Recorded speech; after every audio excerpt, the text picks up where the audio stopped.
I can't believe it's been another month, but here we are back again to do my monthly Patreon earnings video. Whether you're a patron or not, I welcome you to join me in this video where I talk about the money that we earned, how I spent it, where it all went, and the things that I got with it. This is going to be for the month of December 2018, the very last one of the month. And I have to say it turned out to be the best month so far because we gained 3 new patrons. Thank you guys for joining us. We have Kelly Spenlove who joined us. Thank you, Kelly. We have Bricks and Kyber 12 and also John Jellings. Thank you guys so much for once again believing in me and joining us here on Patreon to support the Lego collecting journey here. I appreciate you guys coming aboard, and I welcome anyone else if you do want to join us. There's a link down below to become a patron where we'll announce you next month. Thank you guys for that. So you guys are wondering why I'm looking down. I have my notes here just so I have all the figures and stuff, because even though you're seeing them pop up on the screen here and there, I have nothing to go off of, so I'm going off the old school, which is paper here. So now that we got that out of the way, I'll talk about the pledges for this month, which, as I mentioned, were the highest yet. $125 is what was pledged among all the patrons, including the 3 new ones that we got.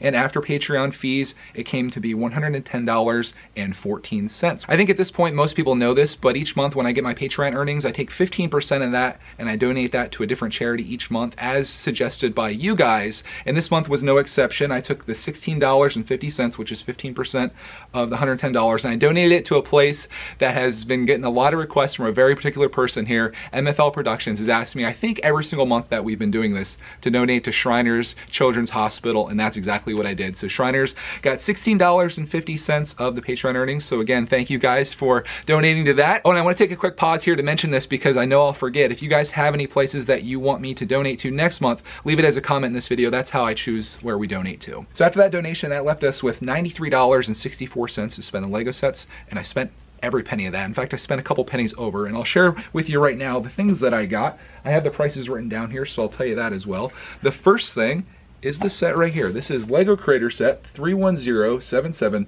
Modular Sweet Surprises. This is a 396 piece set, and I really thought this one was cool. It was on my radar last year as a Creator set, and I was like, I need to pick this up before it's no longer available. So here is a look at the back of it. There's a lot going on here. Of course, it's a 3-in-1 like all Creator sets are, but there's all kinds of cute little things that are happening here, and I thought Clarkman would really enjoy this set. I'm sure you guys can agree with that. I love the little vending machine that's out there, the gumball machine. Oh, there's so much cuteness happening here, and I had to pick that up. This set is typically a $40 set. I got it for $31.99 from Target. And that's another interesting thing about the haul that I'll be sharing with you here. Everything is from a different place, which is kind of funny. The next thing that I got is a set that I already have, but I had to get a second one. This is the Brickheads Go Brick Me. This is a, how much does this set typically sell for? To the interwebs. All right, that's what I thought. This set typically goes for $30, which is a fantastic value considering it's 708 pieces. But I got this for $18.99 through Amazon. I wanted to pick up a second one of these because it's great for parts, and I'd love to do some brickhead builds, maybe of some Lego YouTubers and stuff like that. I thought could be kind of funny, or maybe just like the brickitect episode, which if you haven't seen that first episode, I'll link it up above here. We can do some requests, or like some viewer requests of brickheads that I build, of anybody, I suppose. Having a second one of these will definitely make that a lot easier because I can now make more and the parts are more plentiful. We'll put that back there, and I'll show you the next thing that I got. The set that I'm about to show you is from a place that I've never bought a Lego set before, and that's Kohl's. Ended up finding this set. This is the Lego Ideas Adventure Time set. I know this one gets a lot of flack because it's maybe not great, but I like all the figures that you can build from this, or fingers, if you will. You got Finn and Jake, and you got BMO, and I don't know a whole lot about Adventure Time. My nephews were into it briefly. I watched some episodes. I wouldn't say I'm a hardcore fan, but I thought it'd be fun to do these builds live, and maybe I could do like a couple different characters on various streams and stuff like that. And I felt like at $35, this was worth picking up. It's almost 500 pieces, 495. And I just think it's cool. I love Lego Idea sets, and this is one I didn't have. So I bought that at Kohl's, and it was on sale there. I feel like that was a pretty good bargain. I think the lowest this ever got to was around that price on Amazon, and I missed that when it happened. So that's the third set that I got. I did get one other set here as well. This one's from TJ Maxx, and this is an experimental set that I got. This is a Dragon Master set, Ninjago. Should include this with my Ninjago haul, I suppose, but this is 92 pieces. And this thing is kind of wild. It's, let me show the back here. I think that shows a little better. It's got this ripcord thing that you pull, and this thing supposedly flies up in the air, which I felt like Clark would really love. You can see the price I paid for this, $8.99. These are usually $15.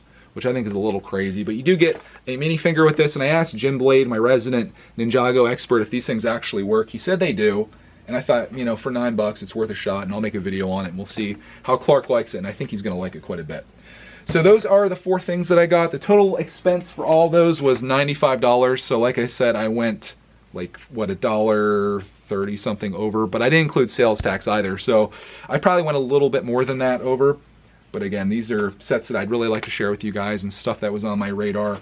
And I'm just really excited to be able to have a support system that helps me buy these sets because, you know, these things tend to add up a little bit here and there, but that's what I ended up picking up. And I appreciate you guys for doing this for me. So I think on that concludes December 2018 Patreon earnings and how I spent my money video. I appreciate you guys all for watching. Even if you're not a patron, if you made it this far in this video, that's all the support I could ask for. I'm gonna be back again with you guys next month with my next Patreon earnings video. Hopefully we can say it was as good a month as December. You guys know I'm not a big fan of commercials and I don't like plugging my stuff too much, but I feel like we're at the point where I can do that. So if anybody does want to join our Patreon, I'll have a link down below where you can join into that. Thank you guys for watching. Thank you for believing in me. Thank you for supporting me, and we'll see you in the next Patreon earnings video.